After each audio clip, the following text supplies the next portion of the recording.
ఒరే ఒరే ఒరే ఒరే, ఆగండి రా, ఎందుకు కొట్టుకుంటున్నారు? లేదు, అన్నయ్య ముందు కొట్టాడు. లేదు, తమ్ముడే ముందు కొట్టాడు. ఎందుకు కొట్టుకుంటున్నారు? అబద్ధం చెప్పద్దు. అబద్ధం చెప్తే దేవుడు బాగా పనిష్ చేస్తాడు. నిజం చెప్పండి, ఎవరిని ఎవరు కొట్టారు? సారీ అమ్మా, నేనే తమ్ముడిని ముందు కొట్టాను. నా పెన్ను లాక్కున్నాడు, అందుకే కొట్టాను. అన్నయ్య పెన్ అన్నయ్యకి ఇచ్చేసాయి. కొట్టినందుకు తమ్ముడికి సారీ చెప్పు. ఇంకెళ్ళి ఆడుకోండి. సరే.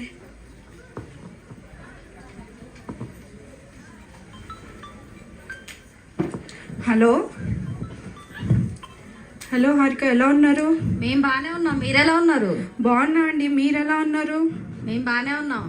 ఏంటి విషయం, కాల్ చేశారు? ఏమీ లేదు, ఊరికనే చేశానులే.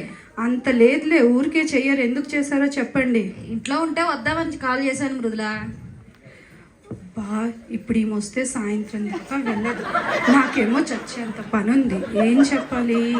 హలో హలో, ఉన్నావా? హారిక, నేను బయటికి వచ్చాను సరుకులు తీసుకుందామని. ఇంటికి వచ్చాక కాల్ చేయనా మీకు? సర్లే, అయితే పని చూసుకో, మళ్ళీ ఈసారి వచ్చినప్పుడు వస్తాలే. ఓకేనా? సరే అయితే ఓకే. ఏంట్రా, మళ్ళీ కొట్టుకున్నారా? లేదమ్మా, నాకు సందేహం. ఏంటి? తమ్ముడికి నాకు అబద్ధం చెప్తే దేవుడు పనిష్ చేస్తా అన్నావుగా.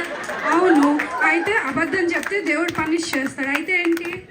మరి దేవుడు చిన్నపిల్లల్ని పనిష్ చేస్తాడా, పెద్దవాళ్ళని పనిష్ చేయడా? దేవుడికి చిన్న పెద్ద ఏం ఉండదు నాన్న. అబద్ధం చెప్తే ఎవరినైనా పనిష్ చేస్తారు. మరి నువ్వు ఇంట్లో వండి కూడా నీ ఫ్రెండ్కి లేదని ఎందుకు చెప్పావు?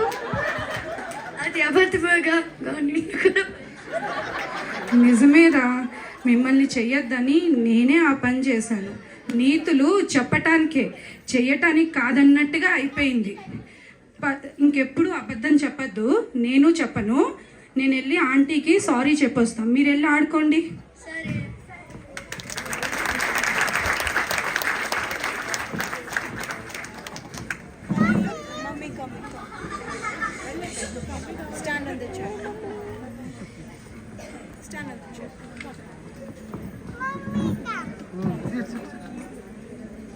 ఏంటి ఇప్పుడు వస్తున్నావా?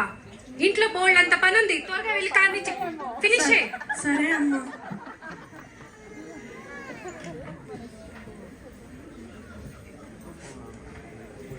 ఓ, అందరూ ఇక్కడే ఉన్నారా? ఎలా ఉన్నారు? మేము బాగానే ఉన్నాం, మీరెలా ఉన్నారు? బాగున్నాను. ఏం లేదండి, నవరాత్రులు కదా, ఇంట్లో అమ్మవారిని నిలబెట్టుకున్నాను. సాయంత్రం తాంబూలం తీసుకొని వెళ్దురు, అందరినీ పిలుద్దామని వచ్చాను. తప్పకుండా రండి. తప్పకుండా వస్తామండి. ఈ పని పిల్ల ఎక్కడుందో ఏంటో. వసే సత్యవతి, ఎక్కడున్నావే? ఇక్కడ అంతా శుభ్రం చేయి త్వరగా. తమ్ముళ్ళు వచ్చే టైం అయింది తాంబూలాలకి. అమ్మవారు ఎంత బాగున్నారు.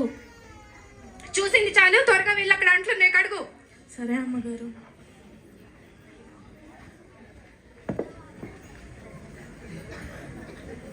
సరే అమ్మగారు, తొందరగా కడిగేస్తాను. త్వరగా ఫినిష్ చేయి.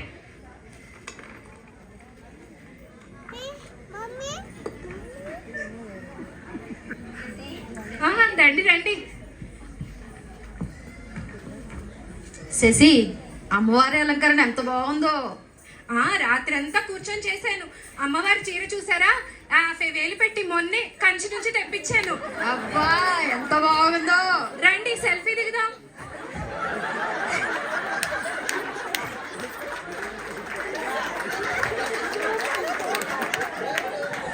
శశి, ఇన్ని ప్రసాదాలు చేసావు, ఇంత అలంకరణ చేసావు, ఎంత ఖర్చు అయ్యి ఉంటుందో ఏంటో. మరి చాలా ఖర్చు అయింది, పొద్దున్న నుంచి చేస్తూనే ఉన్నా.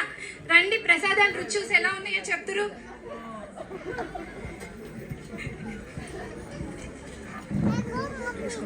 శశి, ప్రసాదం చాలా బాగుంది.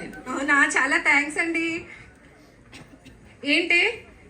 అమ్మగారు, నేను కూడా పూజ చేశాను, ప్రసాదం తీసుకోండి. ఏంటి బెల్లం ముక్క? దీన్ని కూడా ప్రసాదం అంటారా? అయినా ఎక్కడ పూజ చేసావు నువ్వు? చూపించు. ఇక్కడ చేశానండి. ఒక పండు లేదు, ఒక నైవేద్యం లేదు, దీన్ని కూడా పూజ అంటారా?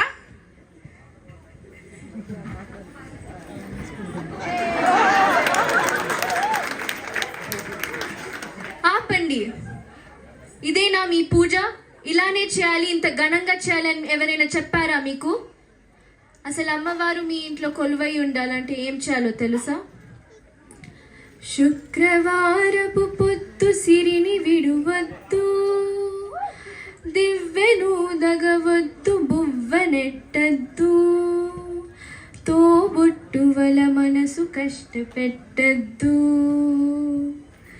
సంజె నిదురపోవద్దు మా తల్లి వరలక్ష్మి నిను వీడదపుడు మా తల్లి వరలక్ష్మి నిను వీడదపుడు ఇల్లాలు కంటె తడి పెట్టె మీ ఇంట కల్లలాడని ఇంట గోమాత వంట ముంగిల్లో ముగ్గుల్లో పసుపు గడపల్లో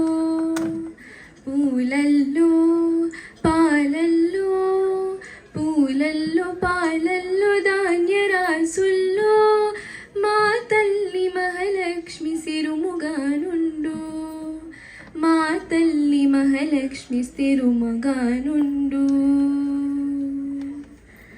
క్షమించమ్మా మమ్మల్ని, తెలియక చేసిన తప్పుల్ని క్షమించు తల్లి. భక్త, మీ తప్పుల్ని మీరు తెలుసుకున్నారు కదా, ఇంక మీదటి నుంచి పూజలన్నీ శ్రద్ధగా భక్తితో చేయండి. వెళ్ళండి.